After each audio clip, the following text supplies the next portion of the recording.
Yeah, so the MRI and X-ray came back all right. I mean, he's got a hyperextension, like a slight ligament sprain. No live activity in practice. You know, just getting better every day. He's had 2 good days of therapy with, or rehab, whatever you want to call it, with Clark. But we'll just evaluate day to day. Highly unlikely for tomorrow, though. Unless there's a miraculous recovery overnight, I don't think he's playing tomorrow. I think we've asked you this earlier in the year, but it's kind of timely now. Just have you ever been a part of a team with this many injuries? No, it's been rough. I mean, and really, seems like a lot of them happen in the same. You know, Rojas and Juwan, same position. Herb, same position as those two. Now, you know, Petty goes out. Like, it's those big wing kind of 3-4 types that just can't seem to get healthy, which really you need more of those probably than anything. They're the most flexible guys. So, yeah, it's been tough. We've practiced. We've had to figure out how to play with 2 bigs a little bit more, which we haven't typically liked to do, but may have to do it. Probably will have to do it. Essentially, Herb's playing like a big right now with how he's playing anyways. So, but no, I haven't had this many injuries. And shoot, I think this is my 23rd year coaching ever. So we just got to fight through it, play with who we got, and figure out how to get a win with who we've got. I'm pretty sure most, at least the ones during the season, especially like Beetle, and we're all seemingly on effort plays, guys, you know, kind of the blue collar plays you're trying to. How do you kind of teach the effort? And I mean, you don't ever kind of anticipate injuries, but try to teach proper. Yeah, I mean, you look at Herb's in first game. I mean, great block. What are you gonna tell a guy not to make a great chase down block like that? I mean, LeBron makes them. It's just an effort play. You know, Beetle. I don't care what you tell Beetle. Beetle's gonna play how Beetle plays. I mean, he's a kamikaze pilot out there running around. It's kind of how he's gotten to where he's gotten. I mean, he's undersized. If he wasn't as tough as he was, he would never be playing high major Division I basketball. So, you know, we've tried to tell Beetle, you know, let's be smart with where you're throwing your body into. What Beetle does. And then Petty's, you know, going for a loose ball. Like, what do you want guys not to dive on the floor for loose balls? You know, that same game, Beetle dives on the floor for loose ball. We end up getting a 3-point play off the turnover he saved, getting on the floor for loose ball. So you want to make winning plays, but you know, if guys don't play that hard, they're probably not going to be any good anyways. So, you know, I played football. Talk about in football, if you're not going 100%, you're more likely to get hurt.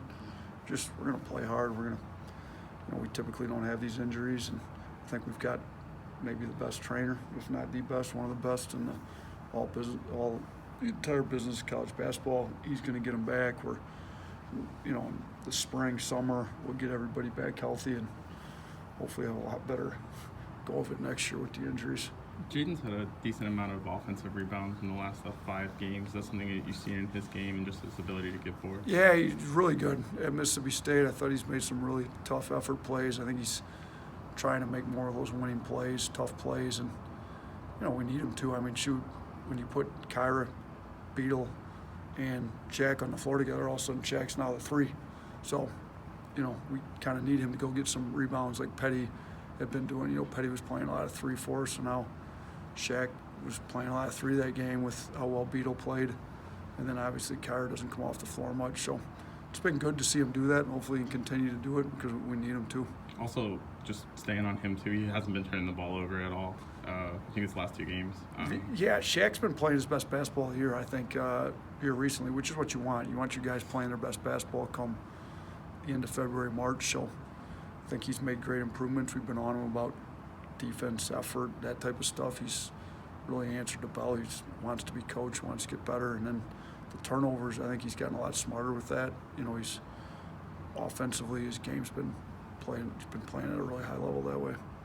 What's the feeling among, you know, the locker room, the team right now after kind of a tough, not just losing Petty, but also compiling kind of a tough loss on the road, knowing in a quad one when you needed that? What's the feeling in the last? Yeah, I mean, I think our guys have come around quite a bit. I mean, I think their mentality is pretty good. Like, at this stage, let's control what we can control. Let's just come out and get a win. You know, get another win, just every game, let's give our best effort every time we're out and see where it takes us. You know, if we can rattle off 3 wins here, we've got 3 winnable games in front of us. We'd finish 10-8 in the league.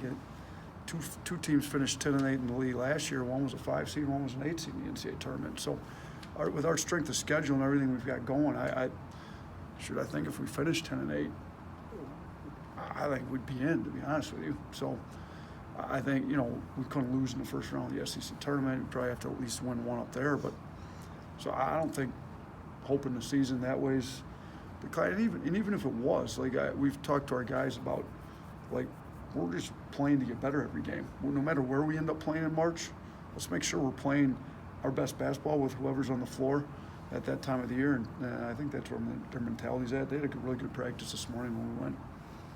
Coach Herb was left off the short list for Defensive Player of the Year. A lot of the players spoke out about it on social media. So did Bruce Pearl. Do you have anything to say about him being left off that list? Yeah, I mean, anybody that watches college basketball knows he's one of the 10 best defensive players in college basketball. I think that's anybody that's done their research would know that. The one thing I'd say is if we'd have won more games and he had been healthier and played more, it maybe would have helped. But, I mean, if you're watching what he's doing right now with a cast on his left wrist, like, I think it's a little bit embarrassing to the National College Basketball writers, whoever's compiling that list, that he's not on there. So, I mean, we all know. And look, I think it's great. Bruce Pearl spoke out. I mean, I think coaches in this league respect him. I think we ought to look out for each other in the SEC. I mean, there's big rivals. Shoot, that's supposed to be our biggest rivalry, Auburn. I think it's great that, even though big rivalry, there's still a lot of mutual respect between them. I got a lot of respect for how hard their team plays and their players play, and I would hope I'd do the same thing if the roles were reversed there. I have a question, guys. Obviously, tomorrow you can't just tell one guy, well, John's not going to play. Go get 16 more points for us. Yeah. How do you handle the offense? Yeah, it's actually a great question. I think Shaq's been playing really well, but he's been scoring pretty well. Kyra's going to have a great game. I think the one maybe, well, there's 2 guys in there, kind of X factors that we'd like to continue. Beadle's been really good in first halves. I think maybe, with the fact he missed so much of the year, he might get worn down in the second half. We need Beadle to be really good for the full game. And then I think Alex Reese is the other guy that's going to have to step it up for us. I mean, Reese is more than capable. He showed he's capable of making shots. If Reese plays well along with those 3 guards in the scoring column, we'll be all right. Like, our bigs are rebounding, giving us what they can. And each of those guys, Javian and Galen are capable of scoring double digits, but I'm not going to ask them to go score a bunch. I think Reese and Beadle are the 2 that are going to have to give us a little bit of a lift tomorrow. One more. And you mentioned Kyra. Obviously, he had the big game, scoring game, but it seemed like it came in short bunches. He went off for like 8 or 9 early, and then second half he had to kind of come through. But do you need more consistency a little bit from him, maybe throughout the game, to kind of see that? Yeah, I mean, basically where we're at right now, if Kyra's not being aggressive and playing well on offense, we struggle on offense. So there's a lot on his plate. I think he's done an unbelievable job with as much pressure as on him to produce. I mean, you look at our our losses. Now, this is a mistake we didn't have Petty. It's a little bit different, but the Texas A&M game, he didn't particularly play great. He wasn't aggressive. The press kind of bothered him a little bit. We lost. So when he's playing well, we're winning. And I don't even think he doesn't have to go score 37 or 30 or whatever. He's just got to be aggressive and make plays. So he can get some of our shooters. Like Alex Reese needs Kyra to go draw 2 and kick to him. So Kyra just got to be aggressive the whole game. I don't really care if he goes in scoring droughts. I mean, he may go 10 minutes without scoring, but he may get 4 or 5 assists in that 10 minutes. So he's just got to stay aggressive for the whole 40. And I always tell him, just be aggressive. The defense will dictate to you whether you're going to score or get assists. So just be aggressive for the whole game. If he is, I think we'll be all right on the offensive end. Thank you, guys.